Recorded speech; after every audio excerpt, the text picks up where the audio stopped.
자, 독후감 들어가자고. 자, 이번에 읽은 책은 도파민 네이션. 이것도 은근 사람들이 많이 읽은 것 같더라고. 어쨌든 이거는 내가 직접 다 쓴 블로그인데 어쨌든 자 직접 읽어봤다. 그래서 이번 블로그의 주제는, 내가 생각한 이 책의 주제는 고통과 쾌락 간의 관계를 파악하고 나를 구원하는 것. 이거는 책 표지고, 자, 이 책의 계기, 이 책을 읽은 이유는 이 책을 읽기 전에 도둑맞은 집중력을 읽었어. 그게 지금 베스트셀러잖아. 어쨌든 그 책도 내용이 괜찮았어. 그 책도 내용이 괜찮았는데 거기서 좀 그거는 약간 지금 사회에 대한 현상?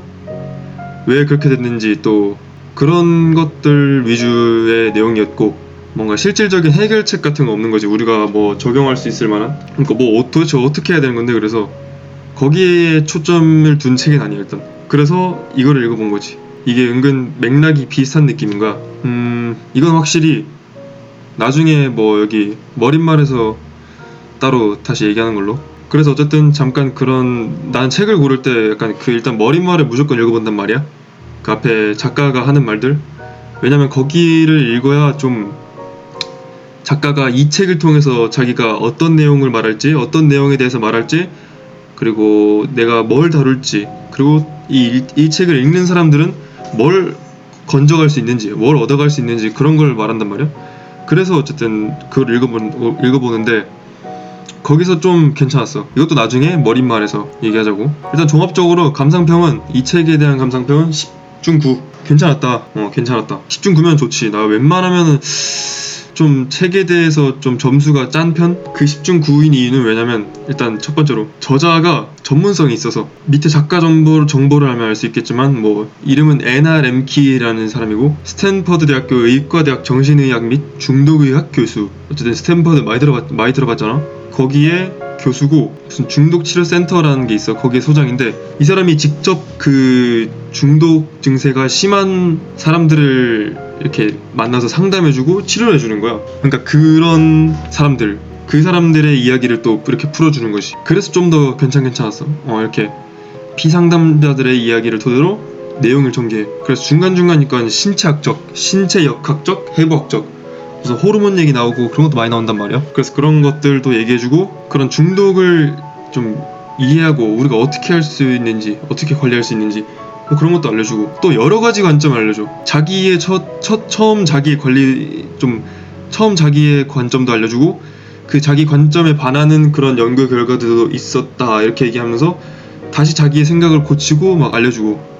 그럼 괜찮았지. 어쨌든 이 책을 한마디로 좀 얘기하자면, 이게 어떻게 중독 증상이 사람들이 있었는지, 피상담자들의 이야기를 들려주고, 그리고 그것을 어떻게 그들이 해결할 수 있었는지, 자신은 그 마약이나 그런 중독 관련된 그 피상담자들의 그런 증상들을 어떻게 좀 생각했는지, 그래서 그런 내용들을 우리한테 알려주면서, 독자한테 알려주면서 그거를 우리가 어떻게 좀 헤쳐나갈 수 있는지, 각자 개인의 중독으로부터 그런 것도 알려줘서 좀 난 좋더라고. 어쨌든 그래서 본격적으로 들어가면 난 머릿말이 좀 중요한 것 같아. 그래야 이 책을, 어떻게 보면 이 책의 주제가 한 번에 요약된 부분이랄까. 그래서 자 살펴보면 거기서 이렇게 얘기해. 이 책은 쾌락을 다루는 동시에 고통도 다루며, 그 쾌락과 고통의 그 관계가 우리 현대의 우리 삶에 미치는 영향을 탐구한다.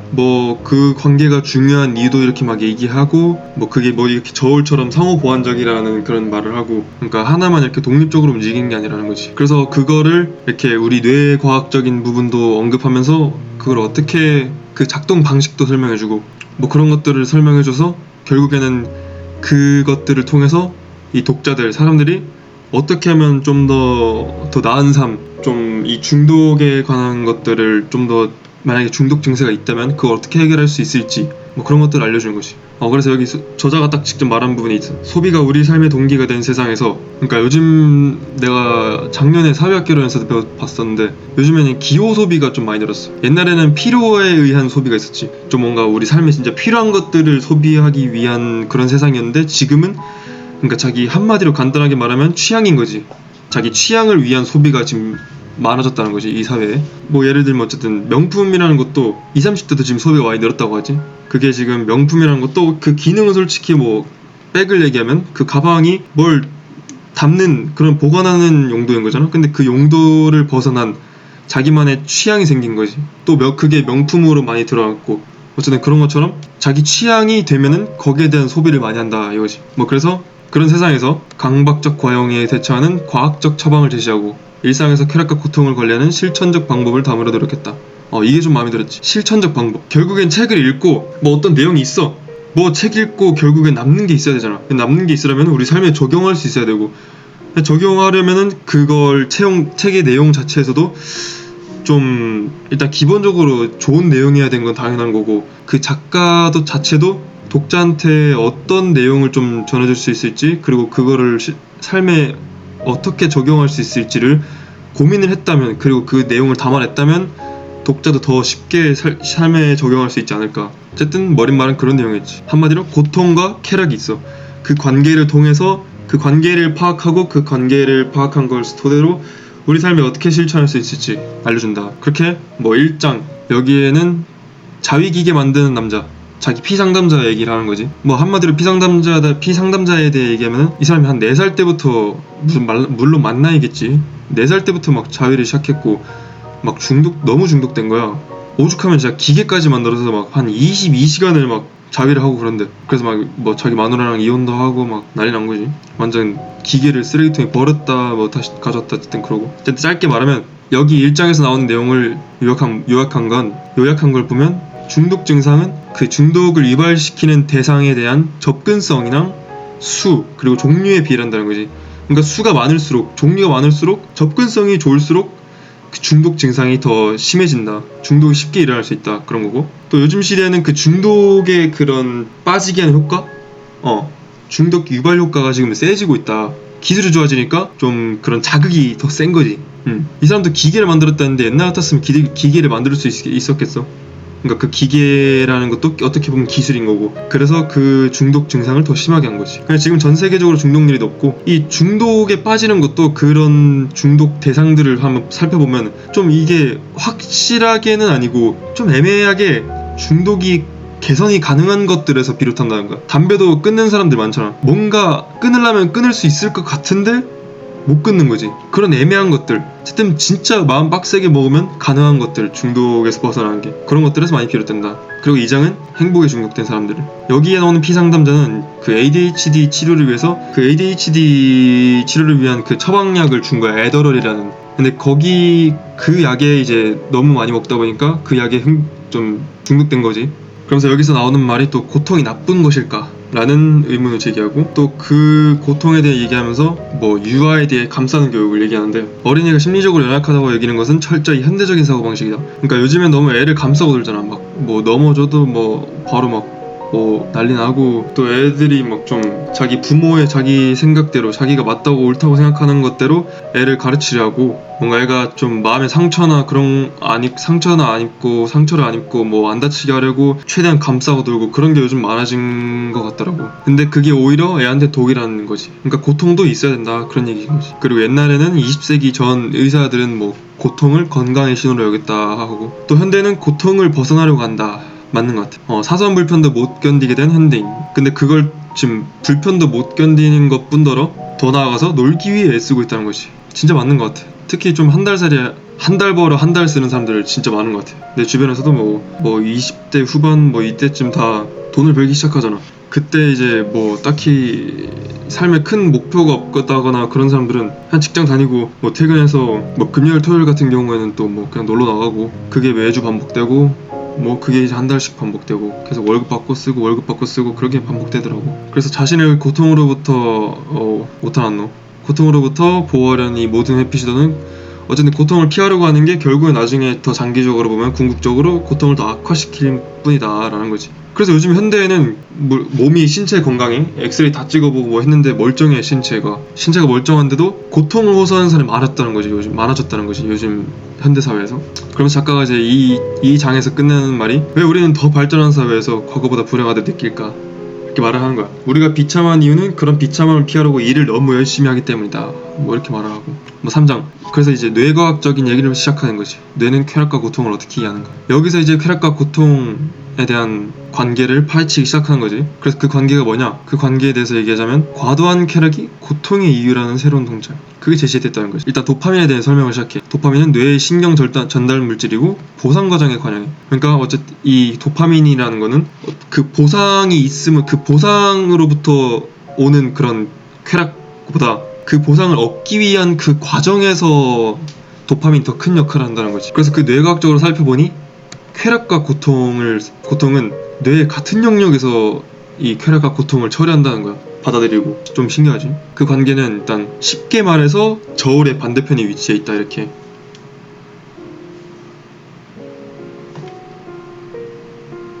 어쨌든 여기 양 끝에 여기 쾌락이 있고 여기 고통이 있는 거지. 계속 이렇게 저울, 시소, 자기 조정작용, 그러니까 계속 이 균형을 맞추려고 하는 거지. 고통과 쾌락 속에서 그 유지하려는 경향이 향상성인 거고, 그리고 이유 반응이 발생하는 거야. 만약에 쾌락을 느꼈어. 그럼 쾌락이 이렇게 올라가. 그럼 쾌락이 올라간 만큼 나중에 이제 쾌락이 끝났을 때 고통도 그만큼 이렇게 그 수평을 유지하려고 이렇게 고통도 생긴다는 거지. 그게 이유 반응이라는 거지. 그리고 어떤 쾌락에 지속적으로 반복되고 노출되면은 자극이 줄어드는 거야. 그럼 거기에 대한 이게 내성이 생긴다는 거고, 내성이 생김으로써 쾌락 불감증이 일어나고. 근데 봐봐, 쾌락을 너무 오래 느꼈어. 지속적으로 쾌락을 오래 느꼈는데 내성이 생겼대. 그래서 쾌락을 이제 덜 느끼게 된 거지. 근데 희한한 게 방금 이유 반응이 있다 했잖아. 쾌락, 고통. 그럼 쾌락이 올라갔었는데 이유 반응을 위해서 이제 고통이 따라와. 근데 이 이유 반응은 더 강하고 길게 발생된다는 거지. 그러니까 참 아이러니한 거지. 쾌락은 짧게 느꼈는데 고통은 더 길게, 그리고 더 세게.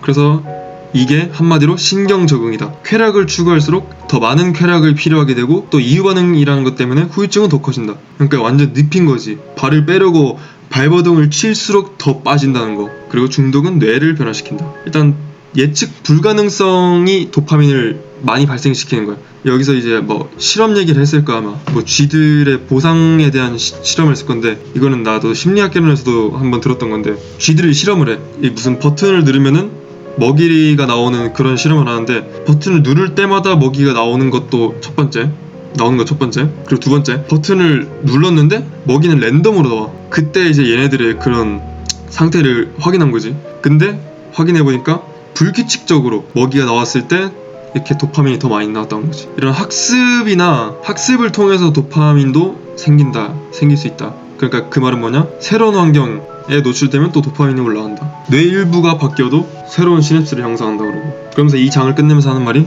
인간은 열대우림의 선인장이다, 이렇게 말을 해. 이게 무슨 말이야? 열대우림은 이제 비도 많이 오고 다른 애들 풀도 많고 막 뭐 많아. 근데 선인장은 뭐 햇빛만 있으면 되잖아.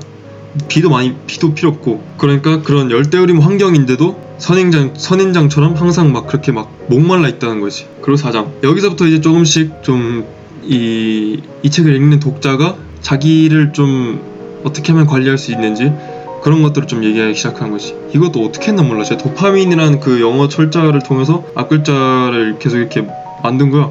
그래서 하나하나 하면 도파민의 D, 데이터, 너 자신을 알라. 그러니까 일단 중독 상태에서 지금 자신이 어떤 상황인지 알라는 거지. 그리고 objectives, 핑계 없는 무덤 없다. 그러니까 내가 그 중독을 가지게 된 중독 야기 대상에 대한 어떤 핑계를 가지고 이 중독에서 못 벗어나는지, 그러니까 이 중독 대상을 왜 자꾸 하려고 하는지 그 핑계가 있다는 거지. 그리고 problems, 그 중독됨으로써 나한테 야기되는 문제를 파악하고, abstinence, 30일의 인내. 보통 4주면 충분하다더라고. 그러니까 그 중독 대상으로부터 중독 대상을 절제하라는 거지. 그래서 이 뇌가 그 고통과 관계의 그 시소, 그 저울이 건강하게 다시 작동할 수 있도록 좀 절제를 하라는 거지. mindfulness, 고통 들여다보기. mindfulness라는 게 마음 챙김이라는 말인데, 이 마음 챙김이라는 게 뭐냐면 어떻게 보면 메타인지 같은 것 같아. 이건 내 생각인데, 일단 abstinence로 지금 절제를 하고 있는 상태인데, 그 상태에서 마음 챙김을 하는 거야. 일단 원래 계속 중독된 상황이었는데 그걸 하지 말라 그러잖아. 그러니까 다시 그거를 좀 하고 싶고 막 그런 금단 증상 오고 좀 힘들 거 아니야. 그러니까 그 힘든 거를 그대로 있는 그대로 받아들이고 충분히 힘들어하란 말이지. 그러니까 그런 어쨌든 이렇게 느껴지는 생각, 감정을 그대로 수용하라고 하는 거지. 그러니까 거기에 대한 어떤 그런 판단을 하지 말라는 게 자기 다른 생각을 미사역으로 들으지 말라는 것이. 힘들면 힘든 거 그대로 그냥 힘들다 끝. 그리고 인사이트, 진짜 나와 대면하는 거. 그러니까 그런 절제를 하면서 자기가 어떻게 하고 있는지 이렇게 막 생각을 해보고 내 행동이 어떤지 이렇게 좀 한번 돌아보라는 거지. 그리고 그렇게 이제 절제가 끝나고 next steps, 이제 그 중독 대상이 좀 어느 정도 나로부터 멀어졌어. 그래서 이거랑 어떤 새로운 관계를 맺는 건데, 지금은 논란이 좀 있대.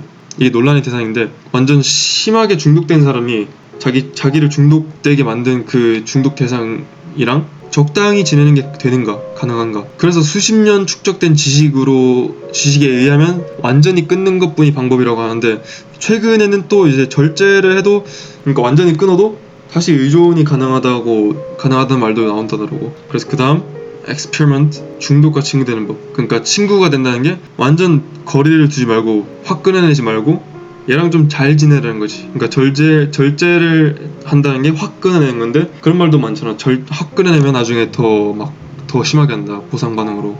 그런 것처럼 너무 확 끊어내지 말고 조금씩 뭐 그렇게 해도 괜찮다 이거지. 그래서 5장, 이제 실질적으로 접근법, 실천할 수 있는 걸 나온다. 자, 일단 자기 구속이라는 말이 나오는데, 나와 중독 대상 사이에 이렇게 가운데 거리를 두는 거지. 장벽을 치는 거.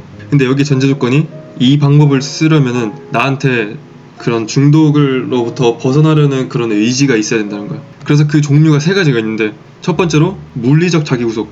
그러니까 말 그대로 물리적으로 자기를 막는 것이. 뭐 예를 들면 뭐 핸드폰 인스타를 너무 많이 들어가? 그러면은 인스타를 못 들어가게, 물리적으로 못 들어가게 잘 때만이라도 뭐 부모님한테 핸드폰을 맡긴다든가, 옛날에 중고등 때 많이 한 거, 폰 반납 시간, 그런 것도 괜찮다 이거지. 약으로도 자기의 그런 의지를 억제할 수 있다고는 하는데, 어쨌든 그것도 의지가 없으면 뭐 말짱 도루묵이고. 그 다음 순차적 자기구속.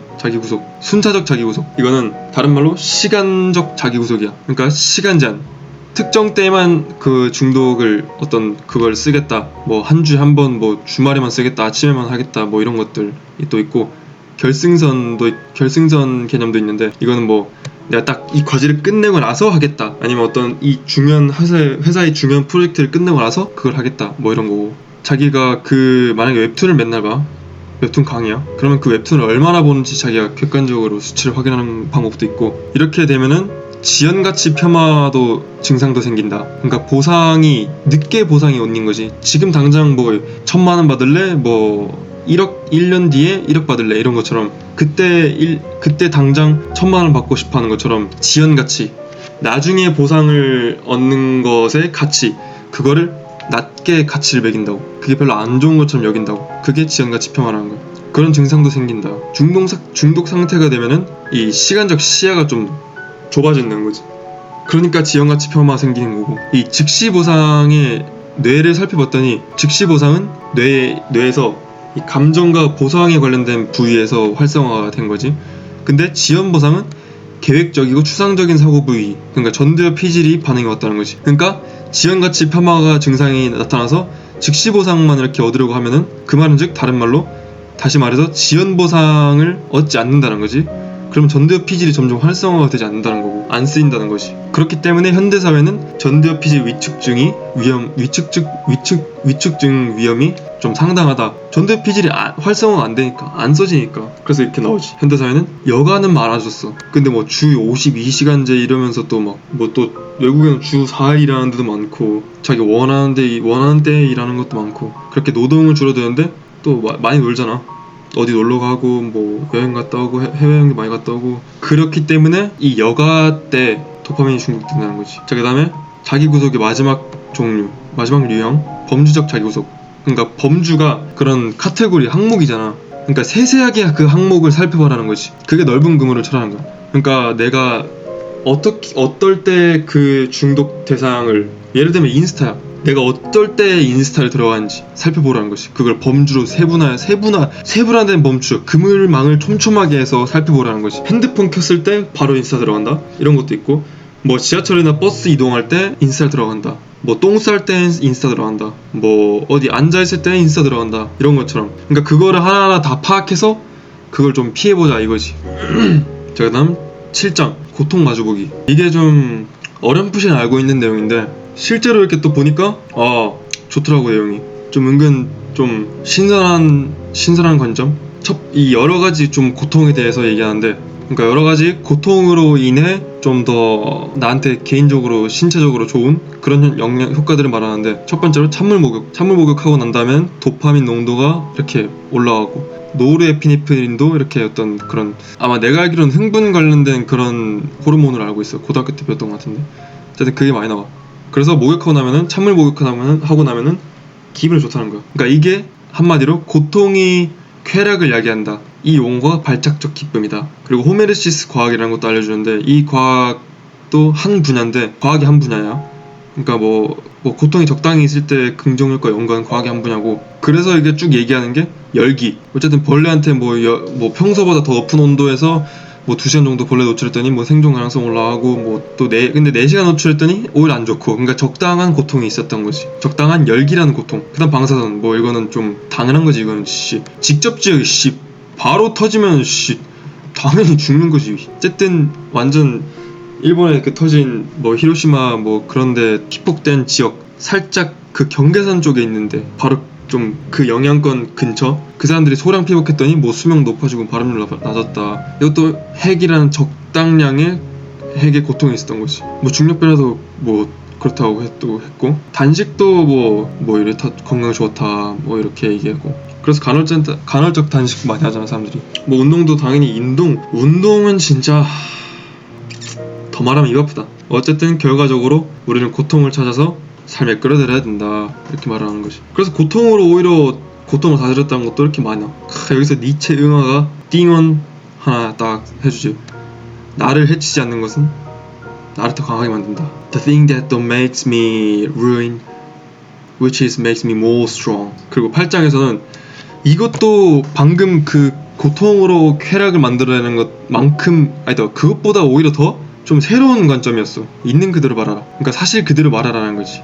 구라치지 말고. 그러니까 옛날에 진짜 완전 야만 시대 때, 그때 자원이 너무 희소할 때는 이 거짓말은 완전 뛰어난 전략이라는 거지. 근데 지금만큼 풍족한 세상에서는 안 좋다. 그래서 뇌 검사를 해봤대. 전두엽이 활성화될수록 정직도가 높았대. 그래서 여기서 작가가 의문을 가졌대. 그럼 그 반대로 역으로 정직도가 올라가면은 전두엽도 활성화되는가? 그래서 자기 그 다른 박사한테 한번 가서 물어봤더니, 그러니까 이 관련된 연구에 좀 장인을 만나라는 거지. 이 분야에서 좀 저명한 박사를 만나서 물어봤더니 가능성이 있다는 거야. 그 근거로 함께 점화하는 세포들은 연결된다라는 뭐 도널드 헵 이론이 있대. 이 이론이 있기 때문에 거의 모든 유형 학습에서 발생한다, 그렇다고 하더라고. 그렇기 때문에 솔직한 훈련해. 그래서 솔직해져. 그러면은 뇌가 변화되고 이렇게 전두엽이 활성화된다. 전두엽은 또 이렇게 뭐 미래계획, 감정조절, 지연보상 등 그런 것들을 담당하는 전 부위니까 솔직함이 결국에는 내 대가리를 더 좋게 만든다는 거지. 그리고 여기서 꿀팁으로 작가 본인도 실천한 건데, 이 머릿속으로 생각만 하는 거를 입 밖으로 내뱉거나 그런 거를 글로 쓰면은 자기가 생각만 하던 거를 객관적으로 인식할 수 있다. 뭐 예를 들면 자기가 웹툰을 막 중독돼서 웹툰을 얼마나 보는지를 알아. 막 밤새도록 보고 그게 문제라는 걸 머릿속으로 생각을 했어. 근데 그걸 입으로 자기가 웹툰을 새벽에 얼마나 보고 막 그거를 말하거나 글로 쓰면은 자기가 진짜 그 웹툰에 중독된 상황이라는 걸 알 수 있다는 거지. 확실하게 이제 대가리에 로켓을 만든 거지. 뭐 그리고 관계도 계산한다 그러고. 그리고 사고방식 뭐 얘기를 하는데 패스. 수치심도 은근 많은 말을 해. 수치심을 통해서 자기 그런 중독에 관해서 또 잘 이겨낼 수 있다. 이것도 어떻게 보면 고통을 통해서 뭐 쾌락을 살려내는 것라 볼 수도 있는 것 같고. 그러니까 이 수치심 사이클도 두 개가 있어. 파괴적 수치심, 친사회적 수치심. 근데 이 작가가 해봤더니 수치심이라는 게 뭐 어떻게 구분되는 걸까? 이 죄책감과 수치심을 구분하려고 보니까 뭐가 중요한 걸까? 보니 수치심은 상대가 나를 어떻게 대하느냐가 중요하다더라고. 그래서 그 기준으로 이제 파괴적, 친사회적 이렇게 나뉘는 거야. 그래서 파괴적 수치심 말 그대로 약간 좀 안 좋아. 악순환이 시작되는 그런 수치심인데, 이걸 해결하려면 친사회적 수치심이 있어야 된다는 거야. 결국에는 어쨌든 친사회적 수치심이 좋다. 자기가 그 공동체 개념이 나오는데, 그 공동체에서 내가 수치심을 느낀 그런 것들을 말을 해. 그럼 거기서 그 공동체에서 뭐 잘 받아들여주고 용서해줘 나를. 그러면 이제 그게 선순환이 된다는 거지. 많이 사용했어. 그 중독이 많이 완전 중독됐어. 그래서 수치심을 느꼈고 그거를 이제 방금 말했던 그 솔직함, 그걸 딱 그 공동체에 말을 해. 그럼 그게 이제 공동체에서 수용이 돼. 그러면 이제 유대감이 생기고 그 유대감으로 인해서 자기가 이 집단에서는 나를 좀 받아들여주는구나. 그래서 좀 중독 증상이 완화될 수 있다. 뭐 그런 말들 하는 거지. 그래서 이 유대감이 중요한 거지. 그러면서 집단선이라는 개념이 등장해. 그러니까 특정 집단에 소속된다는 보상이. 쉽게 말해서 어떤 연예인 무리가 있다. 그럼 나도 그 연예인 무리에 끼고 싶어. 그럼 딱 언젠가 나중에 결국에 꼈어. 그래서 기분이 너무 좋은 거야. 그게 결국엔 집단성이라는 거지. 그러니까 그 집단에 그 집단에 들고 싶은 마음이 큰 거. 난 내가 이 집단에 속함으로써 좀 뭐랄까 어쨌든 좀 긍정적인 기분이 드는 거. 계속 이 집단에 더 들고 싶어하고 이 집단에 있음으로써 자기가 자부심을 가질 수 있는 어쨌든 그런 게 집단선이라는 거야. 그러니까 그 중독으로부터 결국에는 좀 벗어나고 완화되려면 이 집단선이 강해야 된다. 그런 말을 하는 게 있어. 이게 좀 은근 좀 처음 보는 개념이라서 좀 괜찮았어. 집단선이 강해야 그 집단에 속한 사람들도 더 활발히 그런 집단선을 유지할 수 있는 행동들을 하게 되는 거고, 그렇게 함으로 그 구성원들이 하나하나 다 그렇게 또 집단선을 강화하는 행동을 함으로써 또 그 집단선이 전체가 강화되는 거고, 선순환이 되는 거지. 그러니까 예를 들면 어떤 스터디 모임이 있어. 한 4명이 있어. 근데 그 스터디 모임에서 뭐 한 명이 다 숙제를 내줬는데 이제 과제를 해와야 되는데 한두 명씩 계속 안 하는 거야, 숙제를. 그럼 다른 사람들은, 해오는 사람들은 바보가 되는 거고, 또 그걸 또 해와서 그걸로 통해서 이제 스터디 활동을 해야 되는데 뭐 제대로 되지도 않겠지. 그거는 결국 집단선을 약화시키는 거고, 만약에 이 한 명 한 명이 다 숙제를 잘 해오고 그 과제를 통해서 또 막 더 활동이 열심히 되고 막 사람들이 막 더 몰입하게 되고, 그러면은 집단성이 강화되는 거지. 그러면은 다른 사람들이 이만큼 열심히 과제를 해오니까 나도 더 열심히 해야겠다, 이런 생각이 든다. 그게 집단성이 강화되는 거야. 이 모임에 계속 들어야겠다, 이런 것처럼. 그래서 이 책을 끝나. 그래서 작가가 하는 말이, 주어진 삶에 완전히 몰입할 수 있는 방법을 찾기 바란다. 피하려고 하는 대상으로부터 도망치지 말고 그 자리에 멈춰서 방향을 바꾸어 그것을 마주하기 바란다. 거기에 다가가기 원한다. 그러니까 중독 대상으로부터 피하지 말고 직시하라는 것이. 직시하고 나를 관리해서 해결하라, 이런 것이. 마지막에는 뭐 그 저울이 결국에는 방금 말했던 그 고통과 쾌락의 관계, 그것으로부터의 교훈이라는 거야. 이렇게 끝! 어쨌든 이렇듯 책은 좀 괜찮았어. 책 내용은 좋았어. 그렇게 해서 나도 이 책의 내용대로 실천을 해봤다. 그 실천한 내용은 다음에. 끝!